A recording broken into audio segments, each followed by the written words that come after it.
Hello, everyone, and welcome. This is Joe Armstrong. We're at the top of the hour for the webinar. We've got people joining right now, as usual, top of the hour. So we're just going to give just a little bit of time, as we usually do, to get everybody on, probably off of one meeting and on to the next for them. So hang on, we've got our speaker on, and you're probably all seeing his first slide there. So we're all set to go that way.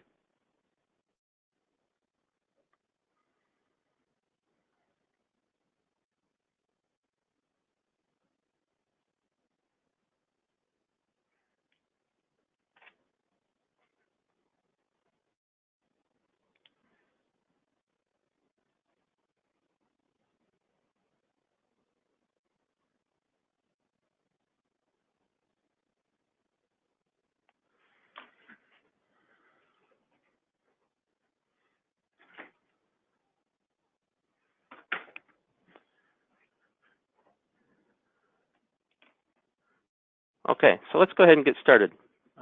Again, welcome everyone. This is Joe Armstrong, and we're having the April Power Systems Virtual User Group webinar. Just a couple of things before we kick it off. Next week already is the IBM Technical University being held in Orlando. I hope you can make it. It's, I think, probably the TechUs are the best conferences that IBM puts on for the technical community, which includes myself and most of the people I work with. So I will be there. If you can make it, try and look me up. I have my usual stickers. I even have some t-shirts this year to give away. So try and find me and snag something.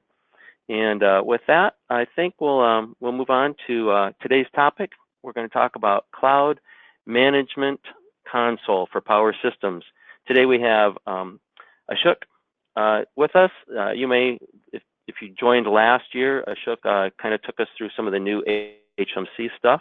He is busy team lead with the HMC as a developer. Ashok's with the development community, and he's also a co-owner of or owner of the Cloud Management Console and some other solutions as well. Ashok's been with IBM for, I think, something like 18 years now.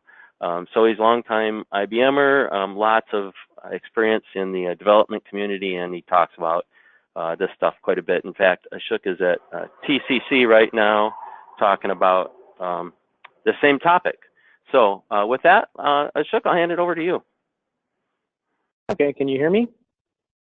Yep, I can.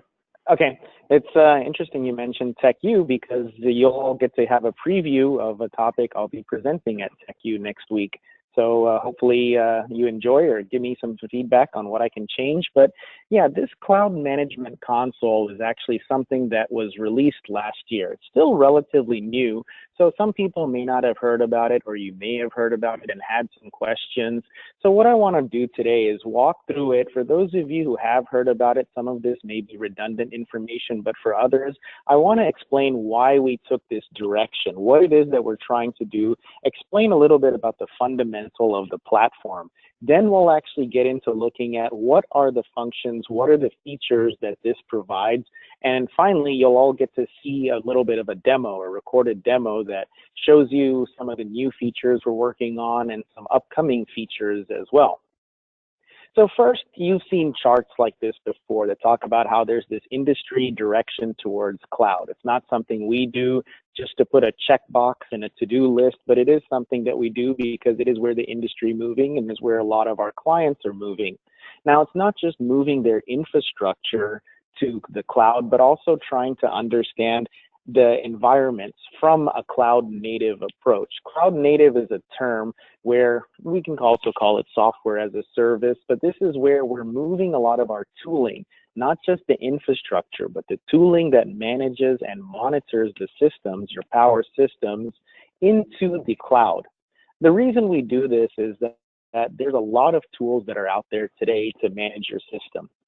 For Joe mentioned some of these, such as HMC. We have Power VC. There are third-party tools like LPAR2RRD. There are tools such as Nmon, Splunk, you name it, Nagios. I can keep going on. The fact is that there's many, many tools out there.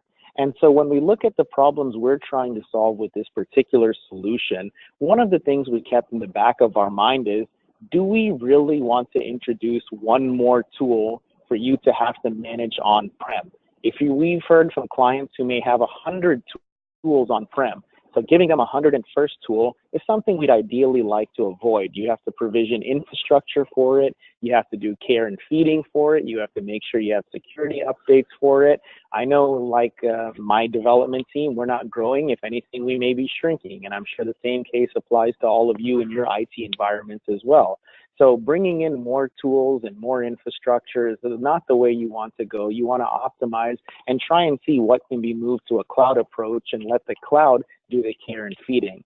So that's what we mean by cloud native, and that's the approach that we're taking with this monitoring function that the Cloud Management Console provides. Now, cloud native has a couple of different facets to it. One of it is microservices. Those of you who are used to our appliance products, things such as HMC, that's more of what we call a monolithic app, or it's really an appliance where it's a lot of different functions rolled into one package. So if we want to give you an update, for example, a security fix, you get a pretty large update. And some of you may have wondered, why am I getting a 1 gig service pack? How many fixes are they really putting into that HMC? It really has nothing to do with the number of fixes. It's just a packaging thing when you have these monolithic applications. So we want to get away from that and go to a microservices approach. One way to think about it is your phone. How many apps do you have on your phone? I'm pretty sure no one has one magical app that controls their entire lives. We all have separate apps that manage different facilities, different features, different aspects of our life. That's what microservices is about, is decomposing these monolithic applications into these smaller modules that each serve a very specific purpose. So when we start to look at some of the functions that are available in the Cloud Management Console, you'll see this app approach or this app store type experience is what we're going after. Now, containers is something that's synonymous with microservices, and that containers are designed as a way to host or contain specific services. Rather than having an entire virtual machine with an operating system and various applications and middleware, we decompose it into a containerized approach where each container hosts one of these apps. Another feature of something that's cloud native is DevOps. So what you're going to see here is nowhere in this chart deck, this presentation, do I mention releases. And that's because that concept really doesn't exist when we go cloud native. A good example I can give is if I were to ask those of you on the phone, what version of Gmail or Facebook are you using? Hopefully you would come back and say that's a stupid question, Ashok, because it is. There's no such thing. You're using the latest and greatest. And that's by virtue of residing in the cloud and having a continuous delivery pipeline. So when you use this Cloud Management Console, you're using the latest and greatest. When we talk about some of the upcoming features we'll work on, there are no releases because we can push out those features whenever we want. And because this is a hosted service in the cloud, you don't have to worry about what version am I running. Did I grab the latest update? Is this package compatible with the version I'm running? It doesn't matter. When you log in and use the Cloud Management Console, you're using the latest and greatest. So what is it we're exactly trying to do with this Cloud Management Console? I just described the virtues of the cloud, but what does any of this mean to you? You're probably wondering. So some of you are familiar with, when I mentioned monolithic apps, we had products before, things such as Systems Director or PureFlex Manager. These were all monolithic applications and a bit poorly realized at that. They had good intentions, but very poor execution and delivery. The good intention of them was a single pane of glass. Many of you have very large data centers, IT environments that you're in charge of. We see people who can have 50 or even 100 HMCs. A fun example of where this becomes a problem is you have a call home. There's some sort of parts failure on one of your systems. And so in order to go and close the event or do some sort of repair action, you actually have to go consult a spreadsheet. You have no clue what HMC is actually managing that system that did the call home. And this is becoming more and more of a problem as your data centers grow, as you start to scale out. So that single pane of glass, a kind of often used cliche, has merit to it. And I mentioned these other products were trying to solve that problem, but they were doing so with the monolithic application approach. So there still is this need to have this single pane of glass view into your infrastructure, but we want to go at it with this cloud native approach. And also, as I mentioned with the cloud native, so now you have a way to get a single pane of glass view without having to install anything. It just is, it just exists.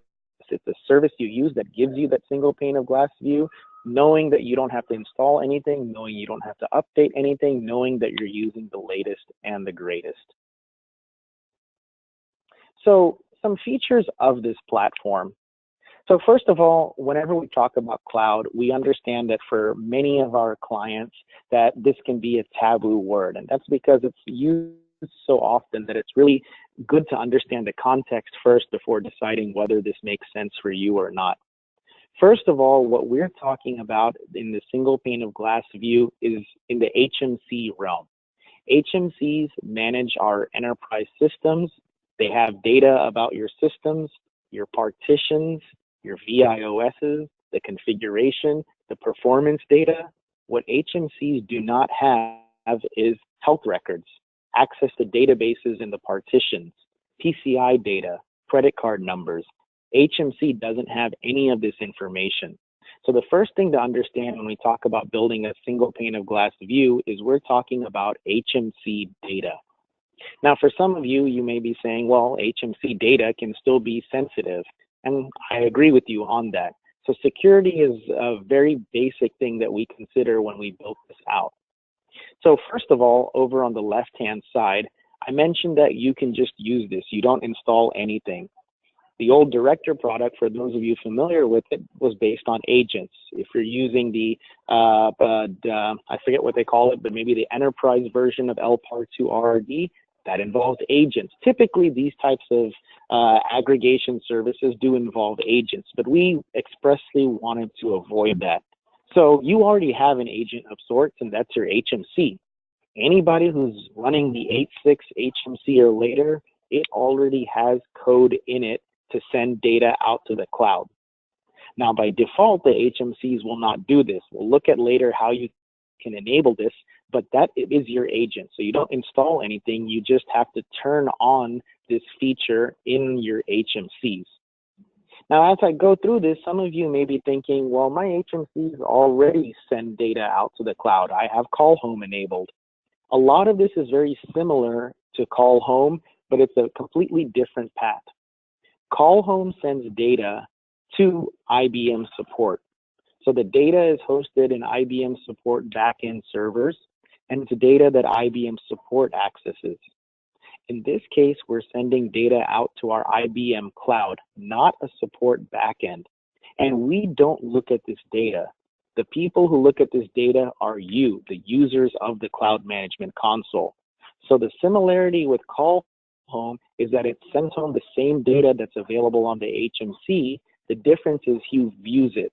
In our case, the cloud management console, only you, the viewer, use it, and it's hosted in a different place than Call Home data. So because it's hosted in a different area, just because you have Call Home enabled, just because you've enabled outbound connectivity to those IPs for Call Home, will not make any difference here. There are a complete different set of ports you have to enable outbound connectivity to, and we'll look at that later. So once you enable an HMC to use this, that is to stream data out to the cloud management console, you really never have to touch HMC again to manage this solution. Any changes you make, any restrictions you make on what data is ingested, what data is sent by HMCs, all that is done at the cloud level. So once you turn on the HMCs to send data to the cloud, you never have to go make any configuration changes on the HMC again. You can control the HMC's behavior from the cloud. Now, the HMCs do a one-way push of data. So really, you can think about this as a cloud monitoring console, not management. That's because HMCs send data to the cloud, but there is no way for the cloud to actually go and make changes on your systems. So that's why it's a one-way push of data. And the reason we do this is, again, security. We want everyone comfortable with this hybrid cloud approach, but we want to take it in stages. We want the HMCs to first send data. Once you're comfortable with that approach, then we'll start to look at, can we now look at the cloud to control the HMCs, to control the systems they manage. And we'll talk about that later, but we're not there yet. So really these apps that you'll see are read-only in nature at the moment. Now, like Call Home, we do support proxy servers, so you can configure HMCs to send data to this cloud management console through a proxy. I mentioned how only you can access the data, not IBM. The way data is accessed is through these apps, and the way the apps are accessed are using your IBM ID. So any of you who've used our developer work pages or some of our support websites, you have to log in using an IBM ID.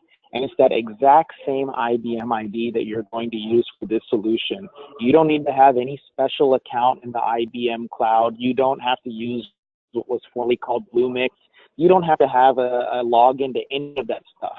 All you need is an IBM ID.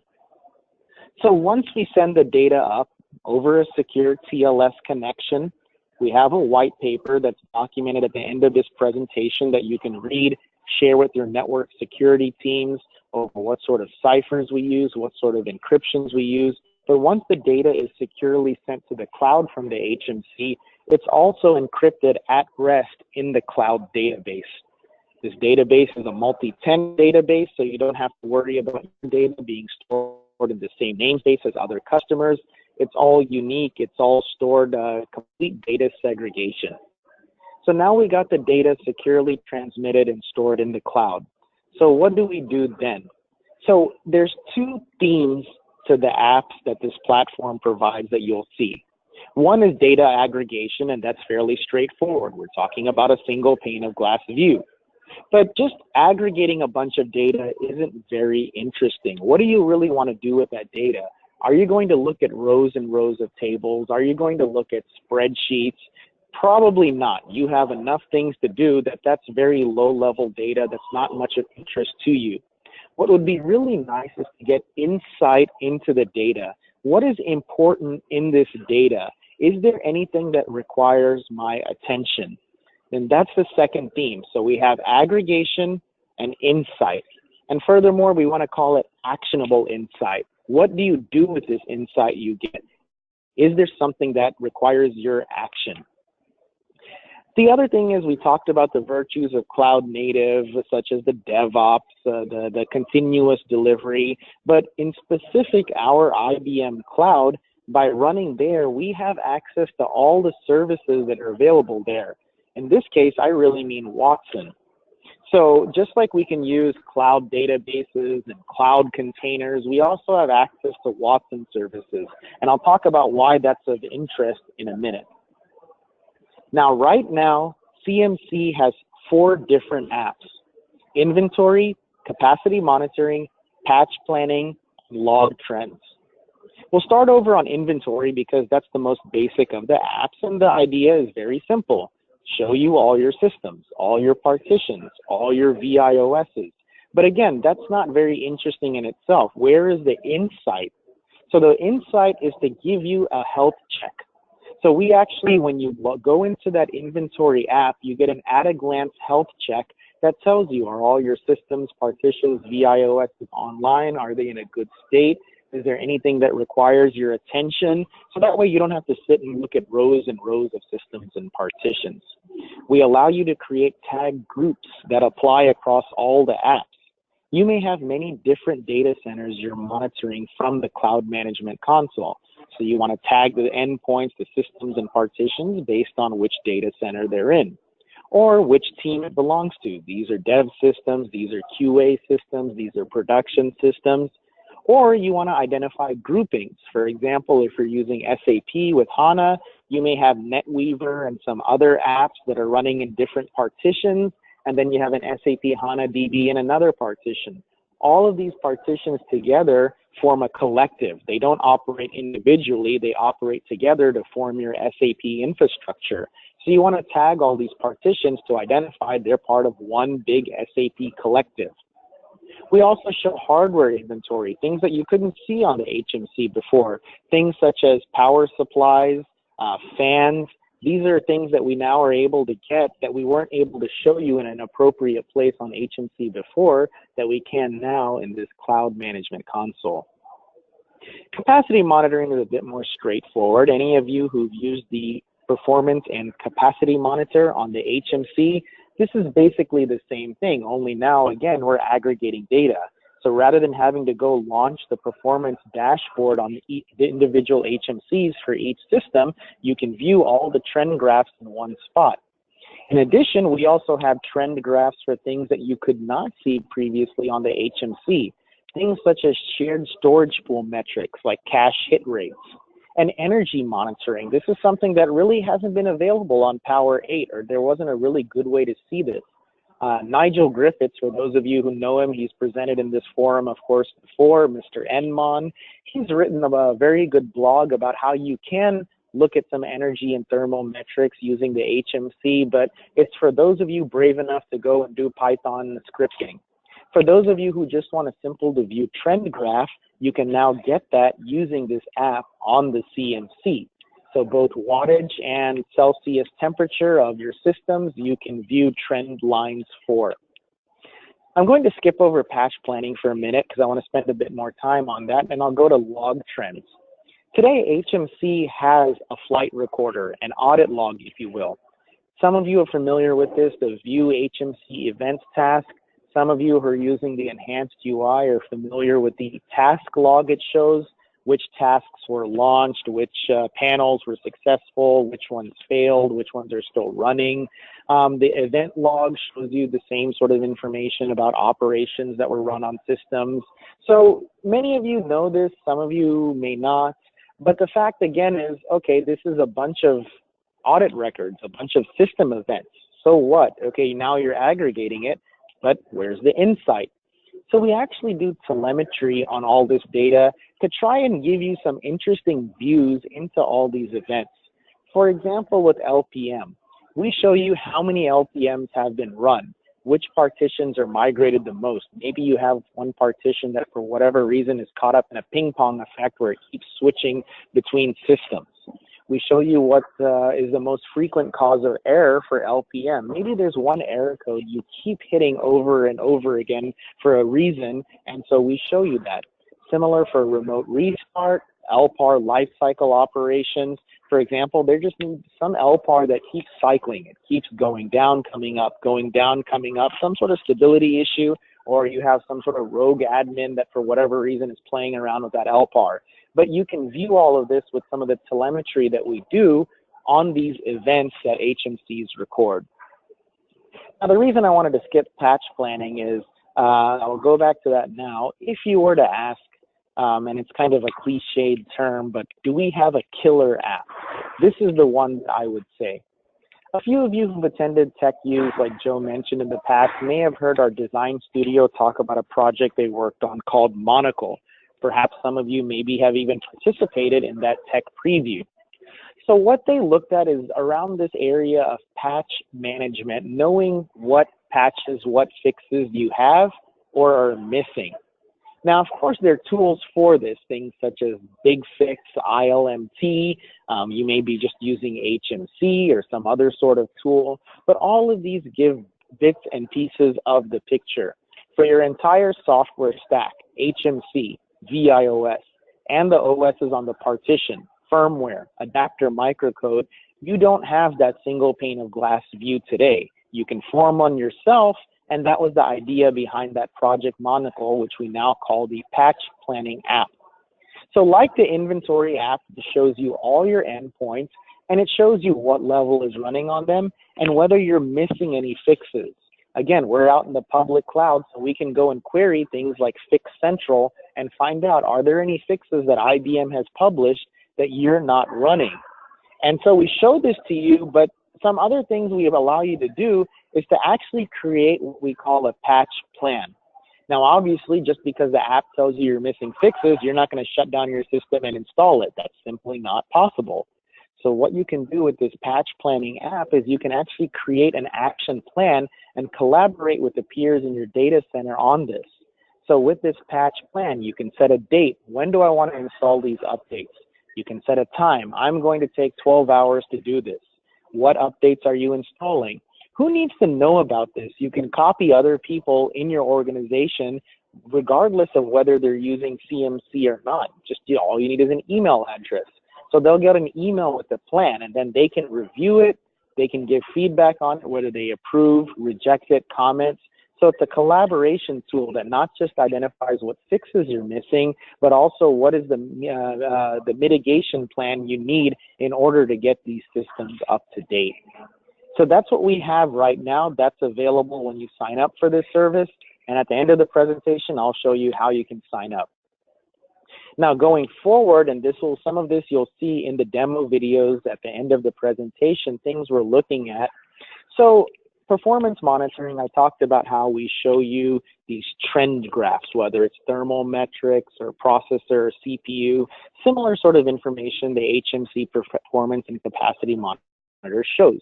But even then, that's not really a lot of insight there. You're not going to sit and look at charts or trend graphs. What you really want to know is, are there any anomalies? So one thing we're working on is the capability to specify thresholds and then get alerted when there is a breach. And we'll look at that in the demo, what that means. Another thing we're looking at is I talked about Watson. We have this Watson data science experience. What if we could actually take the performance data we have right now, the historical data, and extrapolate and show you what your system utilization will look like in the near future? Some of you may be familiar with a tool called PM for Power, perhaps, if you're an IBMI user and wondering, wait, isn't this the same thing? In some ways, yes, but that just does a very simple linear extrapolation. This is more, we're training a model. This is the machine learning you hear about. We're training a model using your historical data so we can get much better forecasting on what your performance will look like going forward. So rather than looking at your CPU or your virtual IO utilization in the last month or last 6 months, what if you could see it for the next month or the next 6 months? For capacity on demand, those of you who are using enterprise pools today on Power 8, the same facility is going to be available, of course, on Power 9 when the scale-up 980 server comes out later this year. Nothing is changing with that. But we're offering an alternative to the traditional enterprise pool approach by shifting from a CapEx to an OpEx model. What I mean there is today with enterprise pools, if you want to add a system to a pool, create a pool, modify a pool, typically you'd work with your seller or partner who you yourself would then contact the IBM project office. They would create an XML file that then you would go and deploy on your HMC. And so there's a lot of back and forth to manage these keys that enable the entitlement in these enterprise pools. What if on the 980 system, all the cores were active? There wasn't this concept of a dark core. And so to you, the user, you're not worried about, did I add enough capacity to my enterprise pool? You just use the pool. You just add systems to it. You just migrate LPARs around in the pool. You can set a cap if you want. You can add capacity to it, but you don't have to do any of this key management. You just use the pool. And then in real time, you can monitor the usage, the consumption in this pool, and then have an idea on what your expense is at the end of the month. That's what I mean, shifting to an operating expense from a capital expense, rather than trying to budget beforehand what you need to obtain these keys and then repeating the process. Just use whatever resources you want and then view it in real time what your usage is. And we'll look at that in the demo video. Finally, log trends. I told you we do this telemetry about what operations are being run on your systems. But what if we could take this a step further, similar to the performance monitoring, and predict what's coming up next? Yes, it may have taken in the past, 40 minutes to evacuate all the LPARs on a frame. But now the patch planning app, we've used that to plan an outage in order to update a system, but as part of that outage, how long is it going to take you to evacuate that frame? Well, you can use the historical times and then predict with greater accuracy how long it will take in the future to do a same sort of evacuation. And the other thing we want to do is build a recommendation engine that tells you based on some of this information. Like I gave an example, we say LPM, live partition mobility, should succeed 100% of the time. But if it's only succeeding 99% of the time, well, there may be one error that you keep hitting all the time. What if we could give you a recommendation that says for this error, these are normally the ways that you can correct your configuration so you won't keep hitting this error. So that's what we call a recommendation engine, and something we can be able to do, again, using some of the Watson APIs that are available in the cloud. We'll look in the demo what it actually looks like, but I mentioned this App Store experience. So this next chart, this is not our architecture. This is actually what the IBM cloud looks like that I talk about. There are private and public cloud options. There's a lot of different services that run there. I just mentioned the Watson API. But the point I want to make here is going back to one of the first charts around this concept of microservices and containers. So some of you, even though I've explained the virtues of the cloud, you don't have to install anything. You always use the latest and greatest. Some of you may have some hurdles within your company, within your data center, perhaps based on what country you reside in. You may have some difficulty still getting buy-in from your security team on sending data out to the cloud. So there may be a question about, well, is there any way to run this on-prem? The reason I show you this cloud architecture is CMC uses a subset of this. Now, this is kind of oversimplifying things on the next chart, but the idea is to show you that this is not a single application. This is not a single RPM. This is not an appliance. Again, this is cloud native. These are containers. This is container orchestration. So when you ask the question about, can I run it locally, understand the question that you're asking. You're asking, can I run a collection of containers locally? So in theory, yes, we do have an offering that's called IBM Cloud Private. Some of you may have heard about it. It runs on-prem, and it's a way for you to do this sort of container orchestration, this Kubernetes-based orchestration. It's a nice packaging of that functionality. It has a nice GUI to it. So in theory, yes, if you're doing that, you could run the CMC on-prem. Now, we don't support that yet, but one of the things that I want to caution about when asking this question again is that if you're comfortable doing this container orchestration, then this is not as much a hurdle. But for most of you, you're not at that point yet. The other thing is this question does come up in certain countries where they have strict data sovereignty rules, or a European Union with GDPR. Right now, CMC is hosted in the US. So when we talk about your HMC streaming data to CMC, they will be sending data to the US. So for some of these geographies, that's simply not something they can do. So we are exploring deploying this in data centers other than the US. For example, London. For example, Frankfurt. For example, Sydney. So we're not at that point yet. Again, this is less than a year-old product, so we have some ways to go with that. But we feel that's the better way to address some of these security concerns or these data sovereignty GDPR concerns rather than running it on-prem. Now, again, we don't have any firm direction on where we want to go with these two directions. Just understand it's something we're considering and something that after this presentation, as you think about it, I would like a lot of your feedback on to see what your thoughts are on around this. Now, I mentioned I'll show you at the end how you can get this service. It is a software as a service, so it's not a product that you buy. There's no product ID associated with it, so there's no software agreement, and so maintenance is a lot different on this. You don't buy a 1 or 3 year software support contract. Essentially, the operations are owned by my development team. We provide the support for it. So in order to help us with this, we use a framework that we call Zendesk. So you don't open PMRs, you don't call 1-800-IBM-HELP. It's a different procedure entirely, and we use Zendesk to help us with this. So when you sign up for the service, you're going to get an email that looks like this.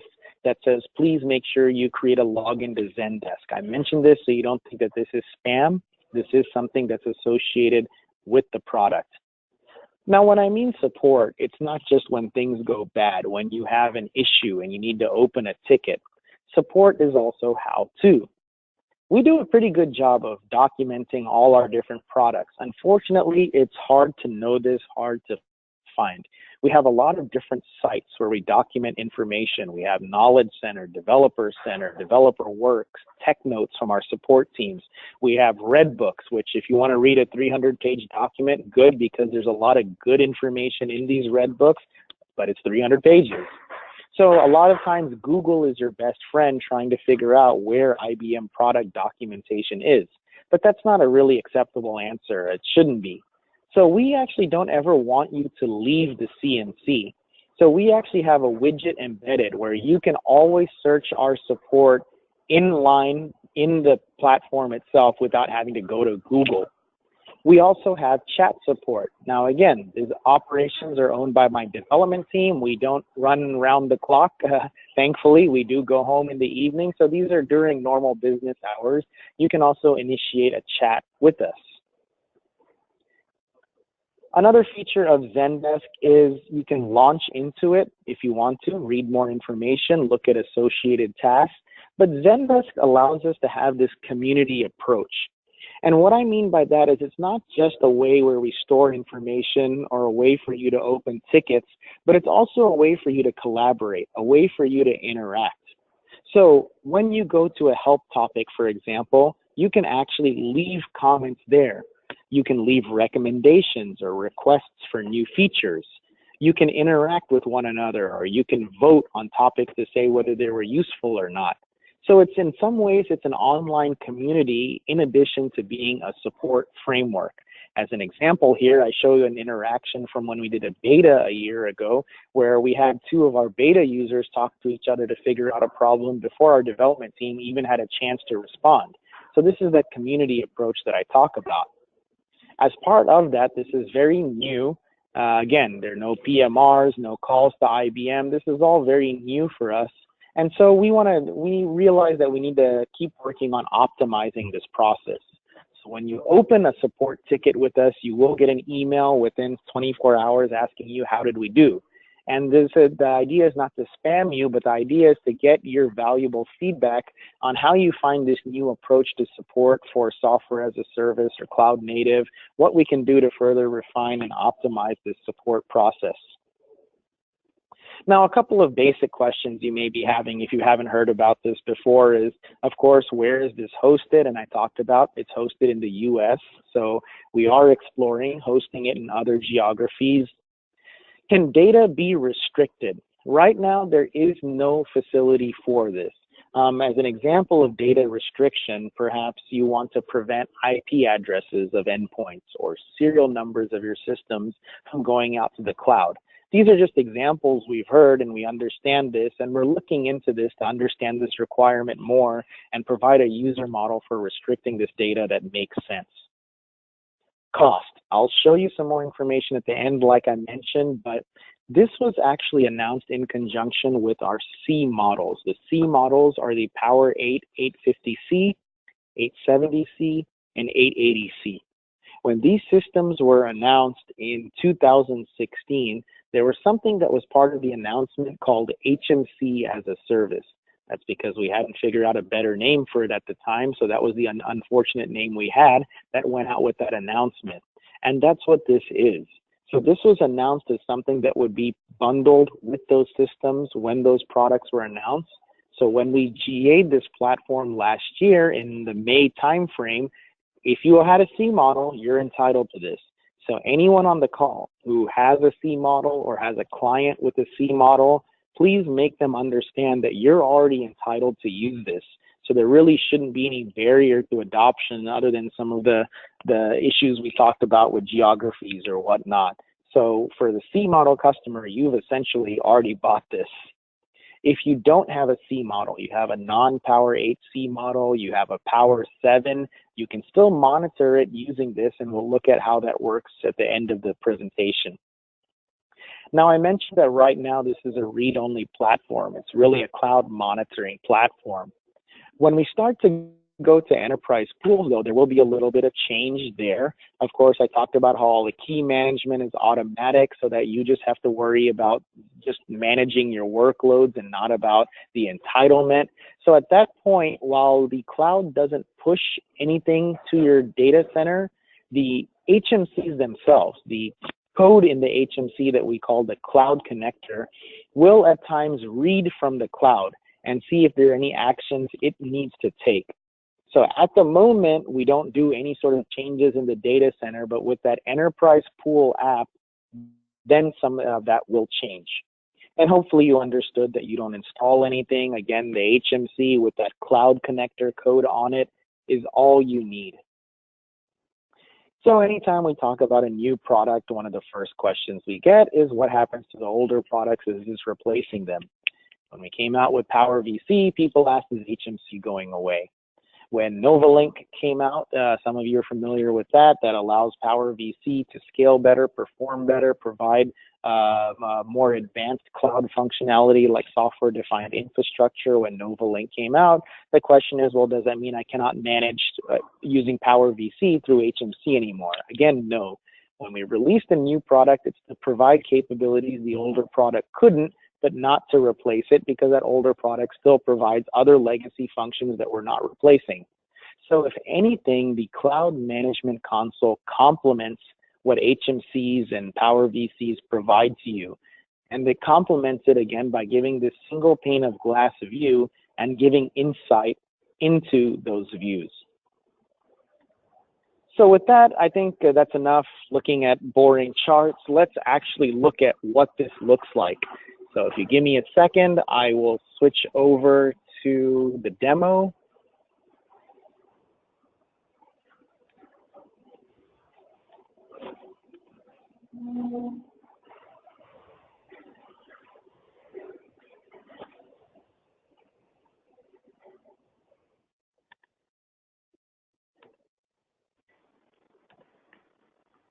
Okay, can you all see this kind of, it looks like, okay, good, it's showing. Yep, okay. Yep, we see that. Okay, so the first thing is when you sign up for this, and again, I'll give you the sign up information at the end. This right here, all it is again, showing you the apps we support and that HMCs are sending data out to the cloud. But when you sign up, you're going to give very basic amount of information. Again, everything requires that IBM ID to sign in, so you'll give that to us. You'll give us, if you're a C model customer, the serial number of your C models, and you're going to give us a unique name for your portal. Everyone gets their own portal. You all have your own unique website, if you want to call it that. So you need to tell us what's the URL, what's the name of your website. Once we get the thing set up for you, you're going to log into it. This nondescript login page is standard SSO login with your IBM ID. So using your IBM ID, you're going to do the SSO login. And since this is your first time, we just set up the portal for you, you're going to get a setup wizard like this. Just like we really didn't need much information from you to set this up, you don't need to give that much information to get this thing going. So the first thing, you can set up what we call a blacklist. So we said that HMCs, once you enable them to, they'll start streaming data out to the cloud. But you may have certain systems that are very secure that you don't want to allow data to go out to the cloud from. For example, a simple example, we said the C models, it's already part of it. But if you have a non-C model like a Power 7, maybe you can blacklist that so that the HMCs don't send any data on that Power 7 since you're not signed up to use that. So you can do what's called a blacklist, and this means the HMC will not send any data on that system. So you can either manually type in a model type serial like in this demo, or you can put all your model type serials in a spreadsheet and upload it as well. So in this example, we're just going to type two systems here that we want to blacklist. So whatever HMC is managing those two systems, it's not going to send any data related to those two servers. So now I mentioned that we need your IBM ID. Now, by the default, that IBM ID becomes the admin for this new Cloud Management Console instance. But I'm sure there's other people you want to allow to use this as well. So you may want to add other admins, you may want to add other users, so you can do so in this panel. Again, everything's based on IBM ID. The reason we ask for an email address is this is for that Zendesk I talked about. You can make a user an admin. You can actually restrict what apps those users have access to. Maybe you have someone whose job is only patch management. And so you don't really want them looking at performance data. You want them to focus on their task, which is patch planning. So you could turn off apps for them, and so they would only have access to the apps that were enabled for them. So here we added another user. Let's move on. So this is the magic incantation that allows an HMC to send data out to the cloud. Now this command, if you want to, you can try memorizing it, or you can just hit the copy to clipboard command, but this exact same command gets run on every single one of your HMCs. There's not a separate command you run on each HMC, it's just this command. So you copy it to clipboard and you can write a simple shell script that goes out to each HMC IP and runs this command. In this case, we're keeping it simple. We're just going to go to a single one of our HMCs and we're just going to paste this command and run it as is.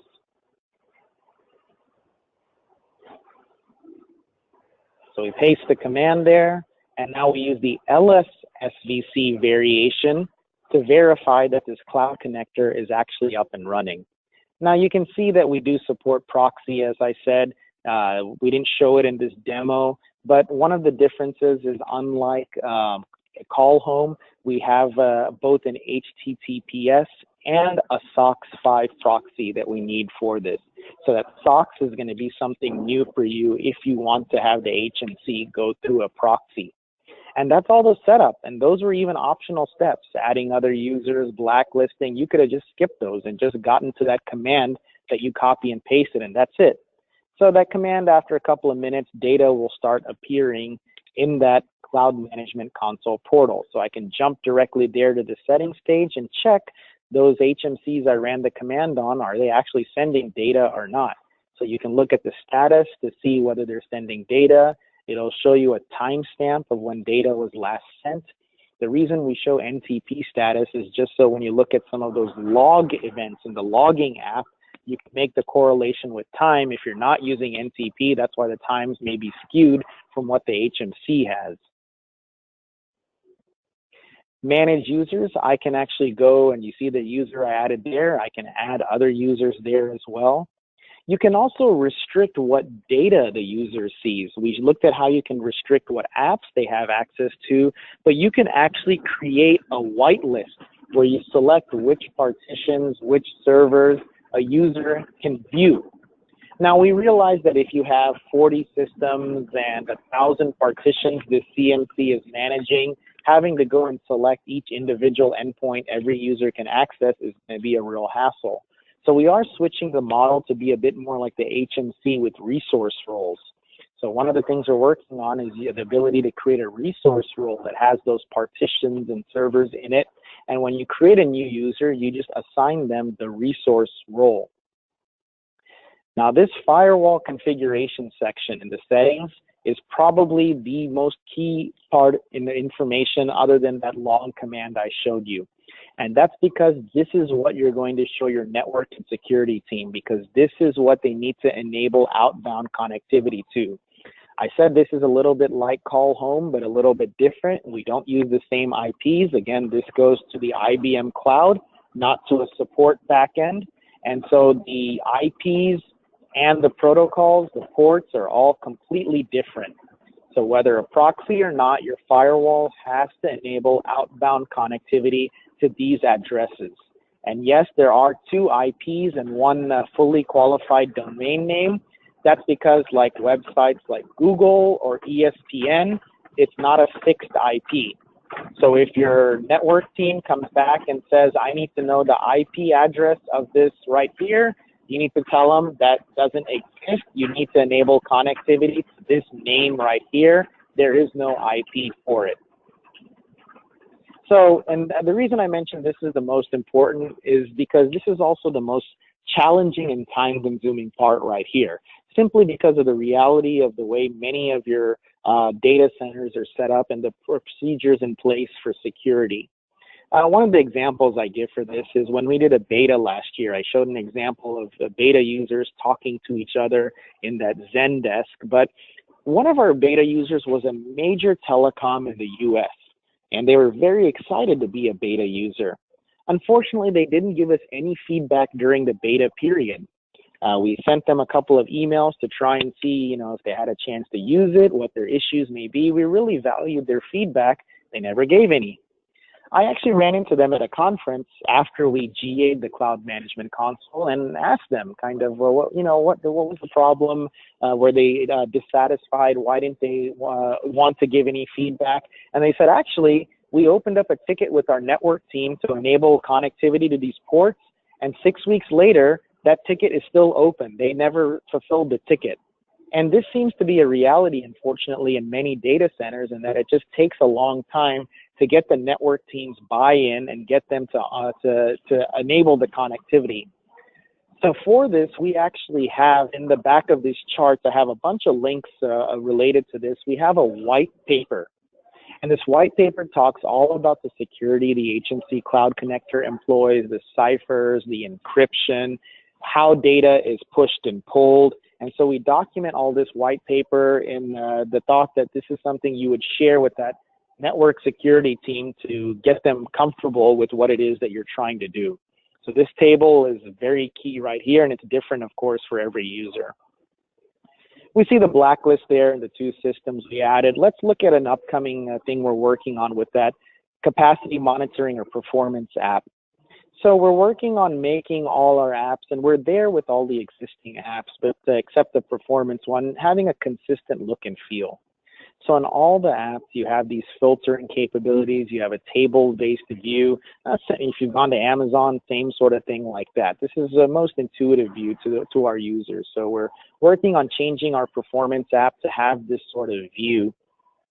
I want to show you the thresholds that we're working on. So a threshold, obviously, you don't want any false positives. Just a single blip is not what you want to be alerted about. You want to know when there's some sort of sustained threshold. So you can go in here and say, we'll look at the system level and say for these systems or this tag group, again, the SAP comparison I gave, let's say any LPAR in my SAP collective, if any of their, in that tag group, if any of their CPU utilization exceeds an amount, let me know. You can do that as well. So we give an example, 70%, 10 minutes, 15 minutes. If we have that sort of threshold breach, alert me. So I define these alerts, and so a month later, I come in here, I log into this cloud management console, and oh, wait, what is that? It looks like I got some sort of alert. So let me go take a look at that and see what that was about. Now, this is an example of how you would visually get alerted when you log into CMC, but we're also going to have the ability to get emailed or get an SMS alert as well. So I see, okay, well, it took me to this page and I see it's red. When I go into the system and look at its trend graph, it looks like I had a couple of breaches here today. Those are all those kind of red highlighted sections there. So I want to view some more information on that so I can actually go and select the time range within this historical data to kind of zoom in, so to speak, and get some more granular view of what these breaches were about. So I highlight that, I update the table, I see there were some partitions that here were offending as well. So I can go and take a look at that data. Here I am in the partition view. Now, if you ever, for whatever reason, want to export this data, you looked at it in the chart, but you want to go share it with some other people in your data center, you can do that. You can export the data. The zip file has a couple of different views, the system level view, the partition level view. It has those threshold breaches in a couple of different spreadsheets, so you can export the data. Next, I'm going to switch over to a video on the Enterprise Pool app. Launch that. So this video actually was something our design team put together, and it has some nice voiceover, but I couldn't get the audio working, so I'll try to speak to it as it plays. So the main thing is we have this system administrator here who works with a lot of other people, and he has a tough time communicating what sort of capacity usage, what sort of entitlement his enterprise pool needs, getting the approvals that are needed, getting the budget that are needed. That's this theoretical user's issue. So the way it would work is, again, we don't really want you to go anywhere else but the app and the portal. So you would go first and you would create a pool by going out to the ESS website, and then you would enter it into this app.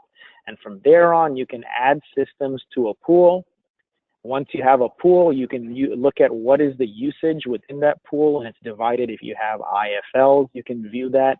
If in that same ESS website you also had purchased any software licenses, AIX Enterprise or IBMI, will also get that information from ESS as well and show you of those licenses, how much you're using. So then you can also drill down and look at the partitions within a system and see what their usage is. These views are very similar to the performance app that I just gave you a preview of. So where things start to change is now I want to go and do some sort of budgeting around my resources. So I mentioned there are no dark cores on the upcoming 980 system. Use what you want and do real-time monitoring like the previous view showed, but maybe I also want to set some budgets as well. So I can look historically, had I set budgets my month? If so, maybe copy that or set a new budget.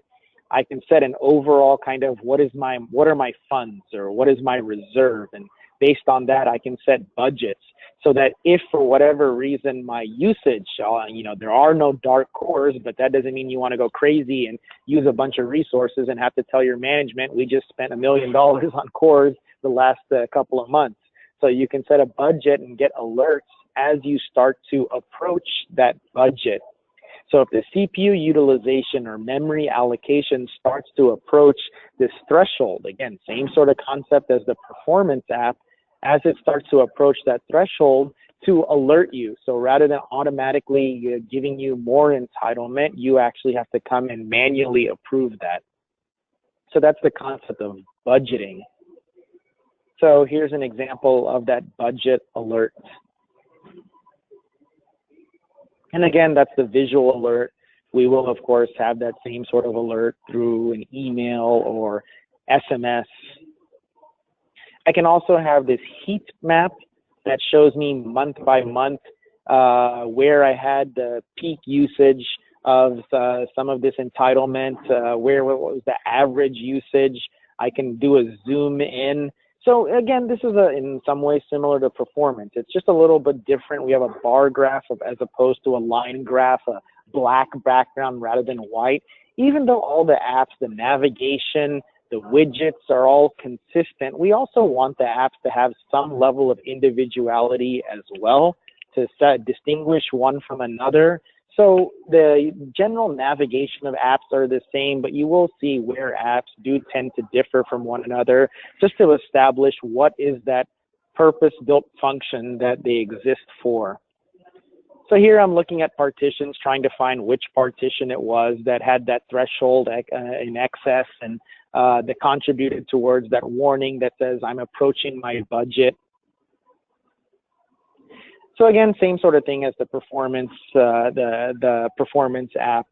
So real quick, I just want to quickly jump back to the charts because I do have to get off the call in a few minutes, but I want to tell you how to obtain this. So I mentioned that we have a cloud security white paper. The link is here that you would show your network security team or read yourself to understand our security model more. I said that if you have a C model, you've essentially already got this, so you should be using it. So here's the information on how to get started with it, where to send that information. Now, if you don't have a C model, you have an older Power 8 or a Power 7, the charge is fixed $50 a month per server. So as an example, if I had 5 servers, 3 of them were C models, I would only have to pay for those remaining 2 servers. So that would be $100 a month. And the part number that you would need your partner or seller to specify in the Passport Advantage SaaS catalog. Now, if you want to try this, if this sounded interesting to you, it's something you want to try, but you don't want to sign up for it and start using right away, have your HMC send data, we do have a hosted trial. So using that link there, I'll get an email and I'll just verify your IBM ID with you and give you temporary access to a site we have set up that just shows some data from some of our test labs. So you can also do a hosted trial where you can use one of our instances to play around with until you get more comfortable. Bunch of different links that you can read up on this. So with that, like I said, I do unfortunately have to stop at this point, but I do have a few minutes remaining. If there are any questions on any of this information I presented. So, Ashok, thanks a lot. Let's kind of run through a couple of things quick because I know you got a tight line there to present at TCC. So just a couple of quick things. The videos you showed, can I get links to those or get those videos and so that I can make them available like on the wiki? Absolutely, yeah. And we also have an in-depth video on YouTube. I'm glad you mentioned that. These videos show upcoming features, but if you want to understand what we have available now, we do have an in-depth video. In-depth, it's like 6 minutes long, so you don't have to worry about it being too long. But on the Power VM YouTube channel, it has a lot of different videos on things like Power VC and HMC. We do have a video that gives you an in-depth view into the CMC and its features. And we also have a video that talks about some of the research we did into how we came up with this patch planning app. So just go to YouTube and look for the Power VM channel, and you'll find the videos there. And yes, I can share these videos with you after the call. All right, and I'll put a link to that on the wiki as well. Super. Yep. So there were a lot of questions. I know we don't have really time to go through all of them. Several of them, just a couple of quick ones. So virtual HMC, same as regular HMC. That's no different working with a virtual HMC. Absolutely. And so those of you who are familiar with virtual HMC, hopefully you know it's interchangeable with the hardware appliance from a functionality standpoint. So there's really no difference between the two. Okay. And there were a couple of questions on the encryption that's being used. Is that explained in the white paper, or do you want to say a couple things about it now? Yes, it is explained in the white paper. There are also specific keys you need to enable, or ciphers you have to enable on the HMC for data to be successfully sent. We do need the stronger encryption. So yes, that is documented in that white paper, and I gave the link for that. Great. You mentioned about OS reports, compliant reports for OS updates. Is that all the supported OSs, IBM I, Linux, and AIX? Yes, it is. And we basically use, if you were to go to the fixed level recommendation tool, or FLIRT, it's the same sort of support that you have there. So it's going to be at the OS level. So if you're looking for if do I need updates to DB2 or something like that, it's not that granular a level. It's at the OS level. Am I missing an OS level patch like a Hyper or APAR? That sort of information. All right. You have to tell me if you have to go. I got time for about another 2 or 3 questions, sure. Okay. Let's see. One, there was a question about can it be integrated with Kibana? I'm not familiar with Kibana. Yeah, so that's the ELK stacks. So no, it can't. So right now, I think the way the direction this question is going is we talked about how you can export data from the performance app, for example, to CSV format. I think in this case, that performance data or the log data, you would like to programmatically extract that to your ELK stack. And so that way, Kibana, or if you're using Grafana or whatever, you can visualize this performance data. That is not something we have right now, but something we are looking into, and that is the ability to have an SDK. So we understand that many of you may already have some existing tools. You may have a ticketing system. I said how we'll send an email or an SMS or whatever when there's an alert, but perhaps you have a ticketing system that you want to plug into. So we have gotten that sort of feedback. So we are thinking about, is there a way that we can provide an SDK and some REST API or an API catalog? All right, one more question then, okay? Yep. There were a couple of them, so I'm going to kind of give the gist of it. But they all centered around ensuring security from accessing, private systems from the cloud console, one client versus another client. Right. Yeah. Go ahead.